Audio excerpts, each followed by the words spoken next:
मी आमंत्रित करतोय राज्याचे अन्न नागरी पुरवठा मंत्री नामदार धनंजय मुंडे साहेब यांना की त्यांनी या ठिकाणी आपलं मार्गदर्शन करावं।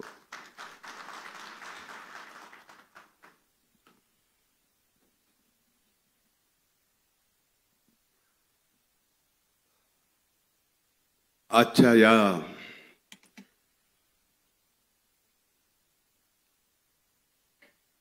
अजित पर्वाच्या नवसंकल्प शिबिरास उपस्थित आपले राष्ट्रीय अध्यक्ष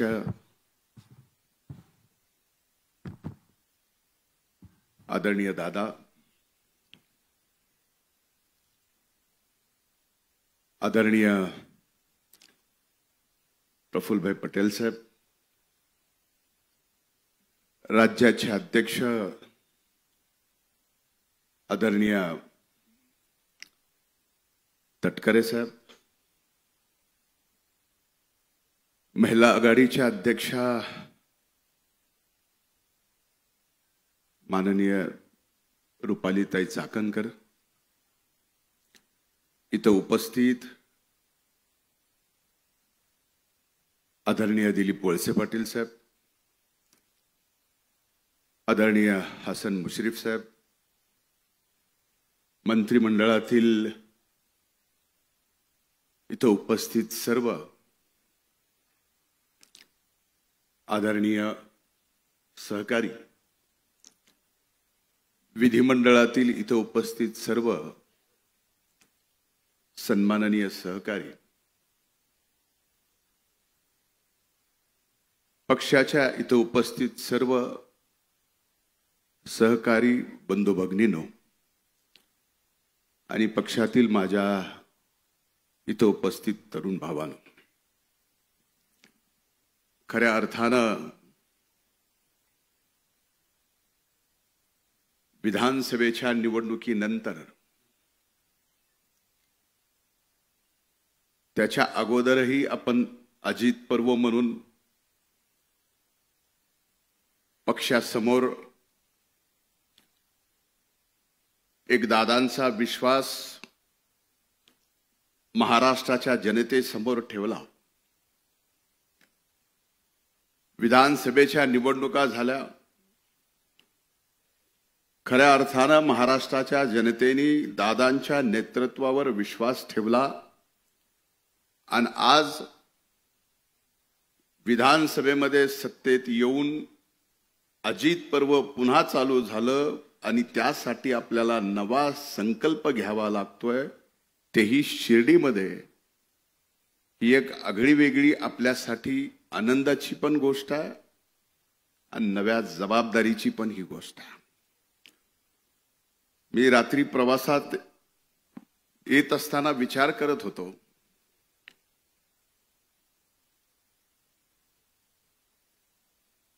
की शिर्डीच्या या बाबांच्या पवित्र भूमीमध्ये ज्यांनी शिकवण श्रद्धा आणि सबुरीची दिली आहे, आपल्या पक्षाने सुद्धा 17, 18, 19 तारखेला या बाबांच्या पवित्र भूमीमध्ये श्रद्धा आणि सबुरीची शिकवण देत असताना काही दिवस अगोदर भारतीय जनता पार्टीने सुद्धा त्यांचं राज्याचं अधिवेशन याच साईबाबांच्या पवित्र भूमीत ठेवलं। तिथं सुद्धा बाबांची तीच शिकवण होती, श्रद्धा आणि सबुरी। सांगायचा मुद्दा एवढाच आहे, महायुतीत सत्तेत आपण आहेत, सत्तेतल्या 2 पक्षांनी शिर्डीमध्ये बाबांच्या या पवित्र भूमीत जिथं श्रद्धा आणि सबुरी शिकवली जाते, तिथं सत्तेत आल्यानंतर पक्षावर निश्चिम श्रद्धा ठेवावी लागते आणि पक्षाच्या नेतृत्वात विश्वास ठेवून सबुरीची शिकवण सुद्धा अंगी घ्यावी लागते। कदाचित हेच कारण असू शकतं म्हणून या शिर्डीच्या बाबांच्या दरबारात आज राष्ट्रवादी काँग्रेस पार्टीचं अजित पर्व एक नवसंकल्प आपल्याला हाती घेण्यासाठी या शिबिरात बोलवलेला. खरं तर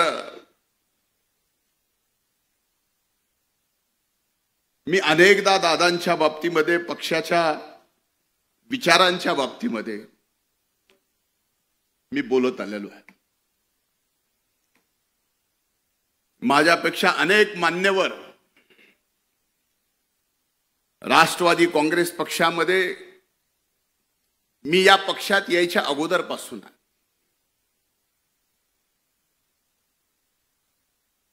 2012 पासून दादांच्या हाताला म्हणावं का बोटाला म्हणावं, बोटालाच धरून राष्ट्रवादी काँग्रेस पार्टीच्या दादांच्या पाठीमागे निघालो. त्यावेळेस भारतीय जनता पार्टीचा मी विधान परिषदेचा आमदार होतो.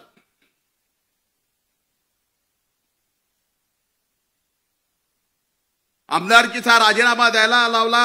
राष्ट्रवादी काँग्रेस पक्षाकडून मला आमदार केलं. ती 2013 ची गोष्ट. 2014ला महाराष्ट्रात विधानसभेच्या निवडणुका झाल्या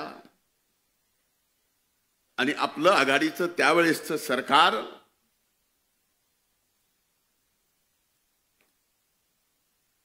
फार फरकाने पडलं आणि त्यावेळेसच्या भारतीय जनता पार्टीच्या सरकार आला. मला माहित नाही माझ्या त्यावेळेस, माझ्यासाठी पक्ष म्हणजे त्यावेळेस दादानी मला माझ्यात काय पाहिलं आणि माझ्यावर विधान परिषदेच्या म्हणजे वरिष्ठ सभागृहाच्या विरोधी पक्ष नेतेपदाची जबाबदारी अतिशय कमी वयात माझ्या खांद्यावर टाकली. दादा म्हणूनच हा धनंजय मुंडे अजित पर्वच्या नवसंकल्पाच्या या शिबिरात एकदा विरोधी पक्ष नेता म्हणून, 5 वर्षात 2दा मंत्री म्हणून आणि पुन्हा सरकार आले म्हणून तिसऱ्यांदा मंत्री म्हणून या ठिकाणी ताठमानानं उभं राहून बोलू शकतो. ही ताकद दादांची एकदा पाठीमागं उभी राहिली.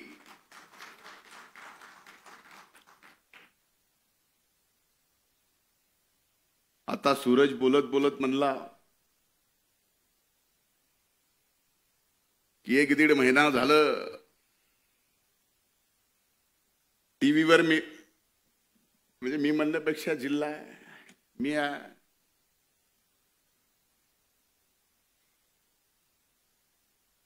सूरज नाम है इसीलिए तो बदनामी पीछे है. नाम ही नहीं होता तो बदनामी थोड़ी होती. पण एक निश्चित सांगतो, आदरणीय तटकरे साहेब साक्षीदार आहेत. वारंवार मला त्यांनी शिकवून, एखाद्याला मोल्ड करतो ना तसं करायचा प्रयत्न त्यांनी केला. 2014ला विरोधी पक्ष नेते पदाची जबाबदारी घेतल्यानंतर 2019 पर्यंत तटकरे साहेबांना आठवत असेल, तुम्ही अध्यक्ष होतात, मी विरोधी पक्ष नेता होतो, दादा आपले नेते होते. 1 नाही 2 नाही 3 नाही तर 4 वेळेस तशा पडत्यात काळात पक्षाच्या हल्लाबोल यात्रेपासून, परिवर्तन यात्रेपासून, शिवस्वराज्य यात्रेपासून 4 यात्रा सत्ता नसताना महाराष्ट्रातल्या सामान्य माणसाचे प्रश्न आणि त्या प्रश्नावर आवाज उठून आपण 19च्या निवडणुकीला लढलोत. भलेही तेवढं मोठं यश आलं नाही, पण 14 पेक्षा चांगले आमदार या ठिकाणी निवडून आले. हे मात्र निश्चित राष्ट्रवादी काँग्रेस पक्षाच्या त्या काळातील कष्ट घेणाऱ्या प्रत्येक सहकार्याचा हे मान्य करायलाच पाहिजे. आता 19 नंतरचा पुढचा काळ तसा सांगणं कितपत योग्य आहे, पण सांगितला गेला पाहिजे. का सांगितला गेला पाहिजे? अगदी पहाटेच्या शपथविधीच्या बाबतीत त्याला पहाट म्हणत नाहीत असं दादा नेहमी म्हणतात.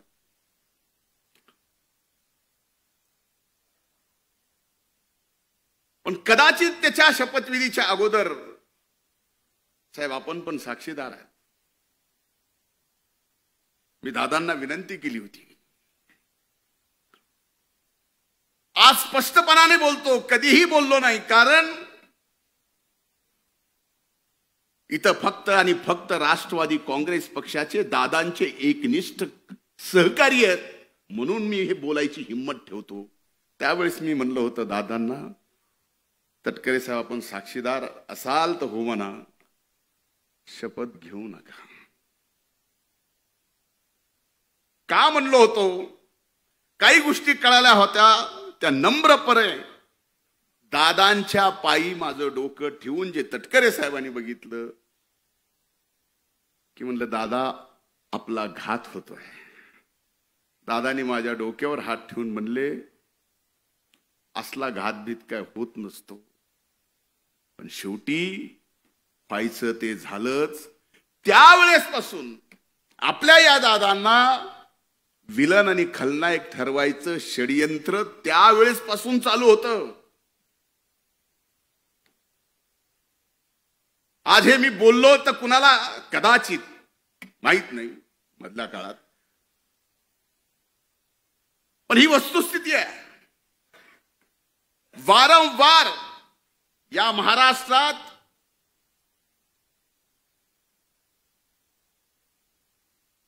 आदरणीय पवार साहेबांच्या नंतर महाराष्ट्रात राष्ट्रवादी काँग्रेस पक्ष प्रामाणिकपणाने पुढे आणण्यासाठी, आणि तो पक्ष पुढे आणण्यासाठी नाही तर ती ताकद म्हणून, आणि ती ताकद महाराष्ट्रात सत्तेत म्हणून आणायचा प्रयत्न जर इमानदारीनं कुणी केला असेल तर आदरणीय दादांनी केला, हे नम्रपणानं मला या ठिकाणी आपल्या सर्वांच्या समोर सांगावंसं वाटतं.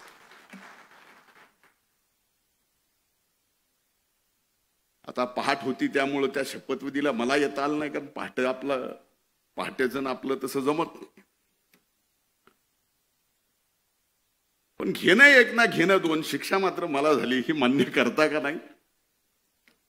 माग कुणी जरी हो म्हणत नसलं तर माग शेखर भाऊ हो म्हणतायत.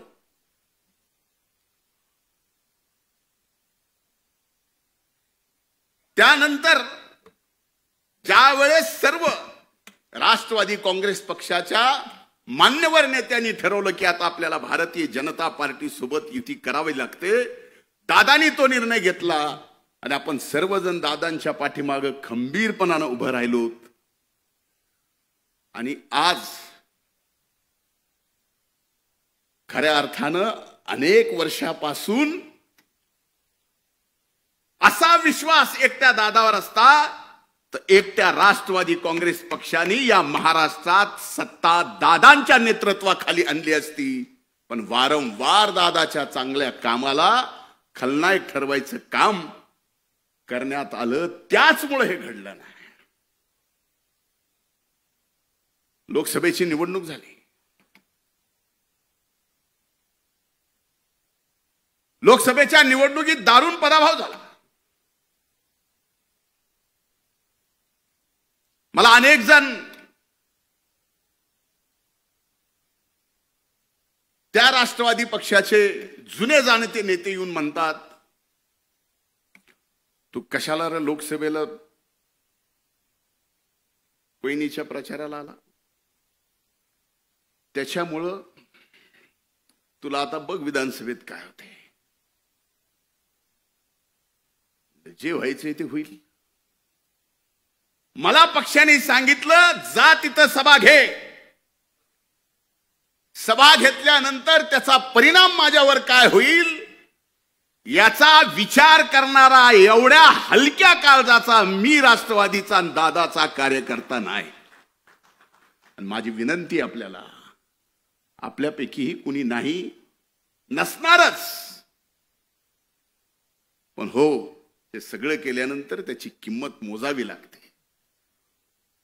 मोजावी लागली तरी बेहत्तर, त्याला कमीपणा नाही. त्याचा राग धरला. जो संकल्प काही जणांना पाडण्यासाठी मुश्रीफ साहेब आहेत, आदिती माया,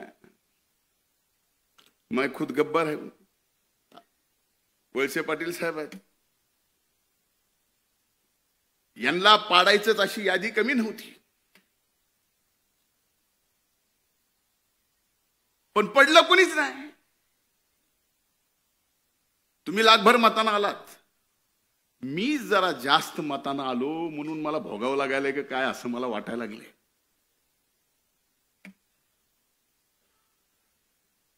पण ही वस्तुस्थिती आहे. काही जणांनी आता खरं खरं उघडं पडलंय. पण दादा, एक निश्चित सांगतो, माझ्यावर तुम्ही विरोधी पक्ष नेते पदाची जबाबदारी दिली, तो काळ तुम्ही बघितला की एक विरोधी पक्ष नेता सुद्धा राज्याच्या मुख्यमंत्र्याला काही मुद्द्यावरती खाली वाकवू शकतो. तुमच्या डोळ्याने तुम्ही ते पाहिलं. सामाजिक न्याय मंत्री पद दिलं, मी म्हणत नाही की तो माझ्यावर अन्याय होता, तोही मी न्याय म्हणून स्वीकारला. आणि एवढे चांगले निर्णय घेतले की शेवटी तुम्ही मला म्हणायला लागलात की अरे हे सामाजिक न्याय विभाग जास्त पळवू नको, कारण ते विभाग जास्त पळाला की सरकारला सुद्धा त्या स्पीडनं पळवावं लागतं. इकडे लाख 2 लाखाचा एखादी योजना विद्यार्थ्यांना काढली की इकडे अनेक विभागाच्या त्या योजना त्या विभागाला काढावं लागायच्या. अरे ज्या जातीपातीवरती गावाची नावं होती, ती महाराष्ट्रातली जातीपातीची गावाची नावं बदलण्याचं काम सुद्धा दादा तुमच्या नेतृत्वाखाली तुमच्या एका कार्यकर्त्याला सामाजिक न्याय मंत्रीपद दिल्यानंतर हे करता आलं. कृषी मंत्र्याची जबाबदारी दिली कोकाटे साहेब. फार चांगलं खातं आहे काम करायला, विभाग फार चांगला आहे. आपण सकाळी चांगलं काम करतो, खरंच चांगलं काम. आपण जिम्मेदारी दिली दादा, 1 रुपयात या देशात 1 रुपयात पहिलं राज्य आहे, ज्या राज्यात पहिलं राज्य आहे महाराष्ट्र, ज्या राज्यात 1 रुपयामध्ये पीक विमा योजना आणली. आज त्या पीक विम्याच्या बाबतीमध्ये सभागृहात दादा तुमच्या सगळ्यांच्या समोर पीक विम्याच्या बाबतीत आरोप झाले की ज्या 1 रुपयाच्या पीक विम्यामध्ये 11,000 कोटी रुपये पीक विमा कंपनीला या महाराष्ट्राच्या शेतकऱ्याला द्यावे लागले. हे रेकॉर्डवर आहे, मी सांगत नाही, पण तरी आरोप होतात, अनेक गोष्टीचे आरोप होतात. चिंता ही नाही की आरोप विरोधातले करतात, चिंता ही आहे दादा नवसंकल्प करताना की आरोप महायुतीतले करतात. चिंता तो इस बात की है. आज धनंजय, आज मी गटलोय म्हणून मला, उद्या अनेक जण आहेत ते गटलेत म्हणून त्याला, पण पक्ष म्हणून आमच्या सारख्याला दादा काही नको. आम्ही इथं सगळेच कुणाशीही लढू, कुणाशीही घेटू, परवा नाही. तुम्हाला माहिती आहे, आपल्यापैकी अनेक जणांना माहिती आहे, त्या स्वर्गीय मुंडे साहेबांच्या विरोधात कुणी बोलायला आणि लढायला त्यावेळेस तयार नव्हतं. दादा फक्त तुम्ही माझ्या मागे होतात म्हणून त्या परळी वैद्यनाथ मतदारसंघात 14ला हरलो असेल, 19ला दादा पक्ष सत्तेत आला नाही, पण परळी विधानसभा मतदारसंघ कधी कुणी विचार केला नव्हता राष्ट्रवादी काँग्रेस पक्षाच्या घड्याळावर निवडून येईल. दादा आणून दाखव. बळ दिल्यानंतर आणि आपल्या मागे नेता आहे हे बघितल्यानंतर अनेक जण एव्हरेस्ट सारखा डोंगर सुद्धा चढून तिथं आपल्या पक्षाचा झेंडा लावू शकतात. हे एक उदाहरण द्यायचं म्हणून मी परळीचं दिलंय. समजू नका की मी काय दिवे लावलेत ते, असं बिलकुल नाही. वस्तुस्थिती आहे. अनेक गोष्टी सांगितल्या पाहिजे. आज एकीकडं ह्या सगळ्या परिस्थितीमध्ये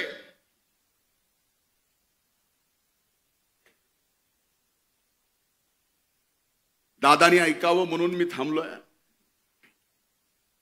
एक नक्की आहे, शिर्डीच्या साईबाबांच्या साक्षीनं सांगतो की आमच्या बीड जिल्ह्याच्या पालकमंत्री पदाची जबाबदारी आदरणीय दादांनी या ठिकाणी घेतली. अतिशय आनंदाने मी या ठिकाणी सांगतो, तो आनंद या ठिकाणी व्यक्त करतो. आणि जिल्ह्यात दादा आपलं स्वागत आहे करतो.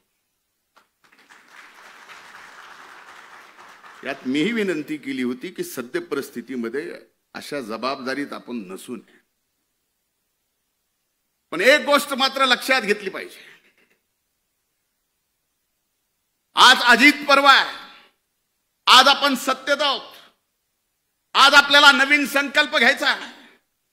पण हा नवीन संकल्प घेत असताना राष्ट्रवादी काँग्रेस पक्षाला पहिल्यांदा कार्यकर्ता भिमुख व्हावं लागेल. कार्यकर्ता भिमुख झाल्यानंतर पक्ष संघटन एवढं मोठं होईल की कसल्याही वाऱ्या आणि वादळामध्ये ते पक्ष संघटन कधीच ढळणार नाही, हलणार नाही. हे मात्र एक कार्यकर्ता म्हणून निश्चित मी आपल्याला सांगतो. पण मधल्या काळातल्या काही अनुभवात मी सांगतो. खरंच आपल्या पक्षामध्ये पक्षाची जबाबदारी घेऊन काम करणारा प्रामाणिकपणे अनेक वर्षापासून त्यालाच विचारून सगळ्या गोष्टी होत्यात. काही अनुभव तर असे सांगतो की आपल्या पक्षाच्या प्रमुख कार्यकर्ता असेल, नेता असेल, त्याची जर काटाला लावायची आहे, त्याची जर नीटनीटकी करायची आहे, तर त्याला इतर पक्षाच्याही गरज नाही. आपल्या पक्षाचेही भरपूर बस झाले. फक्त कानाला लागायचं काम.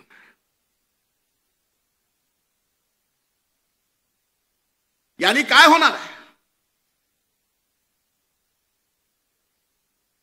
जे दादा तुमच्यासारख्या एका नेत्याने माझ्यासारखा कार्यकर्ता घडवला, भले आज लोक मला नेता समजत असतील, पण माझ्यातला कार्यकर्ता मी मरेल, पण माझ्यातला कार्यकर्ता मी कधीच मरू देणार नाही. त्यावेळेसच नेता जिवंत असतो. त्याच्यातला कार्यकर्ता मेला त्यावेळेस नेता संपला, पक्ष संपला. आणि माझ्यातला कार्यकर्ता मी कधीच मरू देणार. आज अनेक जण लोकसभेच्या प्रचाराचा मी विषय बोलत नाही, पण विधानसभेच्या प्रचारात मला सगळीकडून घेरला असताना मला अभिमन्यू करायचा प्रयत्न केला होता. पण विधानसभेच्या अगोदरच मी सांगितलं होतं की मी अभिमन्यू नाही, मी धनंजय आहे. पण आपल्यापैकी अनेक जण आहेत की हे काम करत असताना सुद्धा आपल्या सगळ्यांच्या प्रचाराला मी इमानदारीने आलो. आणि जेवढं कठोर ज्या पद्धतीने बोलायचं, कोकाटे साहेब आपणही इथं आहात, अनेक जण आहेत. बाबासाहेब पाटील फॉर्म भरायच्या दिवसात लामटे साहेबांच्या गेलो. अगदी उद्या मतदान आहे आदल्या दिवशी इथं विजयराजे पंडित साहेब असतील, त्यांच्यासाठी गाव टू गाव फिरलो. मी माझ्या मतदारसंघात फक्त 5 गावात गेलो होतो. मग ह्या अशा काम करणारा, फक्त नावाला नेता पण काम करणारा माझ्यासारखा कार्यकर्ता ज्या वेळेस कुठल्या तरी एका कारणाने फक्त मला टार्गेट करायचंय, त्याला कारण काय हे आपल्याला माहिती आहे. मुद्दा मला कितीही टार्गेट करू द्या, मुद्दा मला कितीही बदनाम करू द्या, पण दादा आता फार महत्वाची जबाबदारी आमच्या मातीची म्हणजे बीड जिल्ह्याची तुमच्यावर आली आहे. तुम्ही आता जिल्ह्याचे पालकमंत्री आहात. सगळ्यात अगोदर लोकसभेमध्ये जे सामाजिक सलोखा बीड जिल्ह्याचा नाही, मराठवाड्याचा नाही, महाराष्ट्रातला बिघडला होता, तो सामाजिक सलोखा पुन्हा बीड जिल्ह्यामध्ये नाही तर अख्ख्या मराठवाड्यात बिघडलाय. आज आपण या ठिकाणी शिवशाहू फुले आंबेडकरांच्या विचारांनी भारतीय जनता पार्टी सोबत महायुतीमध्ये आहेत. भारतीय जनता पार्टीला सुद्धा शाहू फुले आंबेडकरांच्या विचाराचा काही अडचण नाही, त्यांनी सुद्धा आपल्याला घेतलंय. पण एक गोष्ट विचारली पाहिजे की उभ्या महाराष्ट्रामध्ये किती ओपनच्या जाग्यावर किती ओबीसीचे माणसं नोकरी करतात, कोण कर्मचारी, कोण ड्रायव्हर आहे, कोण शिपाई आहे, कोण अधिकारी आहे. याच्यावरती जर उघड आकृती बंद जर जाहीर होऊ लागला आणि त्याच्या चर्चा मात्र सबंध महाराष्ट्रात होऊ लागल्या, तर खरंच का आपण शिवशाहू फुले आंबेडकरांच्या विचाराचे आहोत असे प्रश्न आम्हाला विचारले जातात. पावला पावलावर प्रश्न आमचे विचारले जातात. याच्यापेक्षा तुम्हाला दादा माहिती आहे, प्रशासन तुमच्या हातून जेवढं मजबूत होतो तेवढं कुणाच्याच नाही. कधीतरी तुम्ही सुद्धा अगदी वरिष्ठ प्रशासनाच्या सर्वांना विचारा की हे जे चाललंय हे बरोबर आहे. यानी या महाराष्ट्रातला सामाजिक सलोखा व्यवस्थित राहणार आहे. यामुळे शिवशाहू फुले आंबेडकरांचा विचार घेऊ एकमेव आपला पक्ष जो इमानदारीनं, निष्ठेनं, यांच्या निष्ठेचं काम जे आपण हाती घेतलंय ते करतोय, ते खरंच पुढे आपण घेऊन जाणार आहोत का? कदाचित ह्या गोष्टी माझ्या तुम्हाला मिनिटासाठी लागतील, पण लागू द्या. मैं आईना हूं, आईना दिखाऊंगा जो. पण ही वस्तुस्थिती आहे. कसं तरी लोकसभेच्या निवडणुकीनंतर सामाजिक सलोखा या महाराष्ट्रात विधानसभेच्या निवडणुकीनंतर बदलला, पण पुन्हा कुठलं तरी कारण काढायचं. हो, बीड जिल्ह्यामध्ये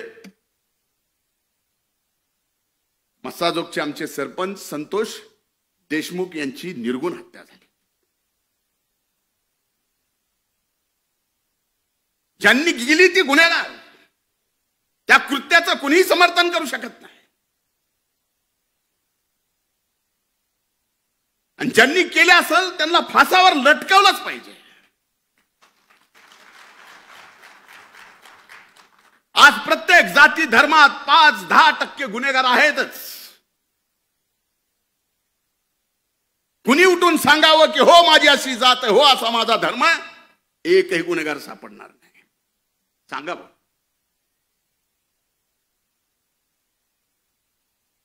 पण त्या 5-8 गुन्हेगारांच्या मुळे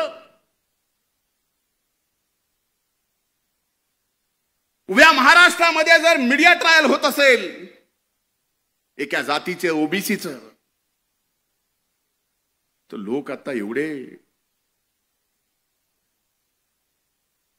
राहिले नाही.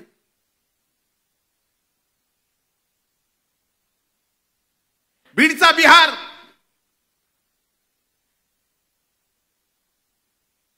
परळी तर तालिबान. आम्हाला दुःख होत नाही. आमचा बीडचा बिहार अर्ध्याच्या वर 6 महिने ऊस तोडायला तुमच्याकडे असतो, त्याचा बिहार केला जातो. आणि कुणी महायुतीतल्या आपल्या पक्षातल्या लोकांनी परळीला तालिबान केले जातं, जे परळी 12 ज्योतिर्लिंगापैकी पंचम स्थान असणारं, 5वं स्थान असणारं परळी वैद्यनाथाचं ज्योतिर्लिंग आहे. दादा काही दिवसानं शिवरात्री आहे. लाखो भाविक या देशातले तिथं दर्शनाला येतात. अशा मीडिया ट्रायलनी अशा सगळ्या एका गावाला, एका जिल्ह्याला बदनाम करून अशा जर गोष्टी होत असतील, ह्याच्यातलं नुकसान कुणाचं आहे? भले आम्ही राजकारणात राहू नाही, संपू, पण पिढ्याना पिढ्या पुढच्या तुम्हा आम्हाला कधीच विसरणार नाहीत. ही काय करून ठेवलंय? माझी हात जोडून त्या बाबतीतली विनंती आहे. अरे आमच्यासारखे माणसं लढणारे, मला माहिती आहे दादा कुठल्या कुठल्या प्रसंगात, माझ्या वाईट प्रसंगात या पक्षाने माझ्या मागे उभं राहिले. मी ते कधीच विसरू शकत नाही, मरेपर्यंत विसरू शकत नाही. मेल्यानंतर माझी अग्नी दिली तर त्या अग्नीतला धूर सुद्धा तुमच्या उपकाराची परतफेड करू शकत नाही दादा, मला माहिती आहे. असे प्रसंग कुणावर आले नाहीत, आणि असे प्रसंग कुणावर आले तर आमच्यासारखे कार्यकर्ते सुद्धा कुठं थांबले नाहीत. कुणी अंगावर आलं तर आम्ही सुद्धा आमच्या नेत्यासाठी शिंगावर घ्यायचं कमी केलं नाही. आत्ताच्याच प्रसंगात एक गोष्ट तुमच्या सगळ्याच्या समोर आली की मी मुंबऱ्याला नजीब मुल्ल्याच्या प्रचाराला का आलो, म्हणून ते सगळं चाललंय. ह्या सगळ्या गोष्टीचा विचार होणं आवश्यक आहे. आमच्या सारख्यानं एक लहान मतदारसंघ ज्यावेळेस पक्षासाठी बांधला, लहान, ज्या गावामध्ये दादा तुमच्या हाताला हात धरून तुमच्या सोबत आलो, त्यावेळेस त्या गावात आम्ही ज्यावेळेस दगड खाल्ले, 5 वर्ष लागू दिले नाही, तुमचा फोटो लावून त्या गावात ग्रामपंचायत राष्ट्रवादी काँग्रेस पक्षाची आणली. का? माग बघितलं की आम्हाला लक्षात यायचं दादा आहेत. बस कधी कधी आमच्या सारख्याला आता वाटायला लागले, माग बघितल्यावर कोण आहे, आम्हीच दचकायला लागलो. पण आता ही वेळ नाही. सांगायचा हेतू एवढाच आहे, मी आपल्यापेक्षा अनुभवाने प्रचंड लहान आहे. कधी कुणाला वाटतं मी सिरियस नाही. चुका काढायच्याच ठरल्या, टीकाकार व्हायचंच ठरलं तर माझ्यासारखं टीकाकार कुणीच होऊ शकत नाही. प्रत्येकाच्या अंगी आहेत, माझ्या असू शकतात. पण आज जर दादांच्या अथक परिश्रमातून, आपल्या सर्व मान्यवराच्या अथक परिश्रमातून पुन्हा महायुतीत आपण सत्तेत आलो असोल, आणि आपल्याला जर नवसंकल्प हाती घ्यायचा असेल तर कार्यकर्त्याला ताकद देताना त्या कार्यकर्त्यावर तेवढाच विश्वास सुद्धा ठेवला पाहिजे जेवढा विश्वास आमच्या नेत्यावर. अविश्वासाने मजबूत संघटन उभं राहू शकत नाही, राहू शकत. आणि एकदा का विश्वास टाकला, मी आपल्याला सांगतो, तुमच्यासाठी, आपल्यासाठी अजित पर्व हे आत्ता चालू झालेलं असेल. आम्ही अनेक वर्षापासून स्वप्न पाहतोय. जसा दादांच्या सोबत आलोय तसा नवसंकल्प आपण काय घेऊन जातोय. माझ्या दृष्टीने आपण पक्ष महाराष्ट्रात मजबूत करणार, नोंदणी करोडाची करणार. ती कशी काय हे सगळं आपल्याला माहिती आहे. पण आजची राजकीय परिस्थिती पाहिली आणि येणाऱ्या 5 वर्षानंतर आपण जर येणाऱ्या 5 वर्षाच्या राजकीय परिस्थितीचा आजपासून अंदाज बांधायला लागलो तर हो, नक्कीच या महाराष्ट्रात दादांच्या नेतृत्वाखाली हा राष्ट्रवादी काँग्रेस पक्ष 1 नंबरचा पक्ष होऊ शकतो. माझं आज हे बोलणं कदाचित तुम्हाला काही पण बोलायला असं वाटतं, होऊ शकतो. आणि त्याची पहिली परीक्षा काय? आता आदरणीय मुश्रीफ साहेबांनी सांगितलं, पावसाळ्याच्या आत महानगरपालिका, नगरपालिका, पंचायत समिती, जिल्हा परिषदेच्या निवडणुका आहेत. पक्ष कधी आमदारकी खासदारकीसाठी कुठल्याच कमी पडला नाही. पण आज पक्षाच्या वतीनं मी आपल्याला सांगतो की या नगरपालिकेच्या, महानगरपालिकेच्या, पंचायत समितीच्या, जिल्हा परिषदेच्या तुमच्या निवडणुकीला सुद्धा हा पक्ष कुठंच कसाच कसल्याच अर्थानं कमी पडणार नाही. पण आपल्याला जिंकायचंय, हा नवसंकल्प आहे पहिला. आणि ह्याच्यात आपली ताकद दिसली तर पुढे बघा सर्व गोष्टी. मला इशारा आला, इशारा एक ही जन मुझे दे सकता है, मतलब मैं समझ सकता हूं. देने वाले तो बहुत देते, लेकिन समझने वाले को समझना तो चाहिए. बहुत वक्त बाद की माफी चाहता हूं. घड्याळ तेच, वेळ नव्हे. त्यामुळे माझी आज या अजित पर्वाच्या नवसंकल्प शिबिरामध्ये मला बोलायला परवानगी दिली त्याबद्दल पक्षाचे मी हृदयपूर्वक आभार. आणि दादा एक शब्द देतो पक्षासाठी, मी एक निष्ठावंत कार्यकर्ता आहे. माझी जडणघडण कार्यकर्त्यातून झालेली आहे. उद्या तुम्ही माझ्यासारख्यावर पौंडेचेरीचा जरी जबाबदारी दिली ना, तरी तिथं जाऊन पूर्ण वेळ काम करायची तयारी माझ्यासारख्याची आहे. त्याच्या बाबतीत काही म्हणजे मी काही जरी म्हणत असलो तर ही वस्तुस्थिती, कारण हे मी डोळ्यात डोळे घालून आपल्या पक्षाच्या सर्वांच्या समोर बोलतोय.